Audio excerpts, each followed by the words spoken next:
La sénatrice Jaffer, merci, Votre Honneur. Ma question s'adresse aux représentants du gouvernement au Sénat. Cher leader, je suis la question de la sénatrice Pate sur la détention des réfugiés. Il y a plusieurs années, je suis arrivé comme réfugiée ougandaise dans le meilleur pays du monde au Canada, sachant que j'aurais ici, je trouverais un havre sécuritaire.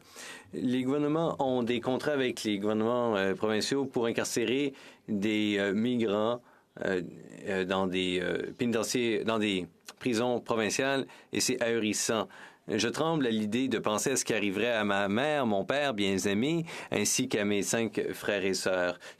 Et si s'ils avaient été incarcérés, ils seraient devenus des gens brisés qui n'auraient jamais pu s'épanouir ici. Depuis la semaine dernière, l'Ontario, le Québec et le Nouveau-Brunswick ont annoncé qu'ils mettaient fin à leur contrat de détention avec la SFC.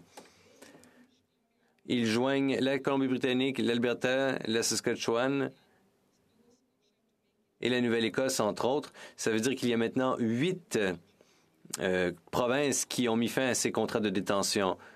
L'île du Prince-Édouard, les 3 territoires et Terre-Neuve et Labrador n'ont toujours pas annulé leurs ententes. Selon les données les plus récentes de la SFC, à la fin du 2e trimestre 2022-2023, ces régions n'avaient aucune personne en détention. Cela dit, il est néanmoins crucial que le fédéral mette en œuvre une politique fédérale à cet effet. Pour votre gouvernement, Monsieur le leader, au cours de la pandémie,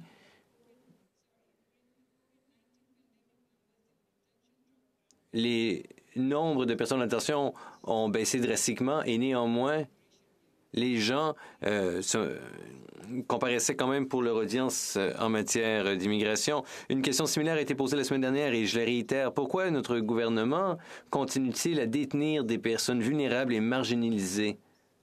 Mais pas les comme si c'était des gens qui avaient commis des infractions. Je vous remercie de votre question. Malheureusement, je n'ai pas de nouvelles informations à vous donner, à part celles que j'ai données à notre collègue, la sénatrice Pate. Le Canada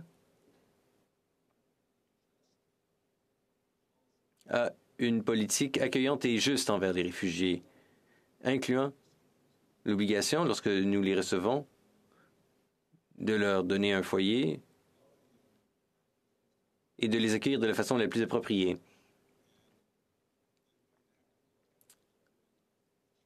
Le gouvernement du Canada, et je comprends, est en discussion pour parler avec les provinces et territoires qui n'ont toujours pas encore modifié leur politique auquel vous avez fait allusion, pour assurer que nous continuons à améliorer la façon dont nous accueillons et nous logeons, dont nous traitons, dans le fond, les personnes les plus vulnérables qui arrivent ici. La sénatrice Jaffer, question supplémentaire? Je vous remercie, Monsieur le leader. Vous avez dit ce que j'aimerais dire lorsque ma famille est arrivée ici. On a eu un logement, on a été traité de façon fort humanitaire.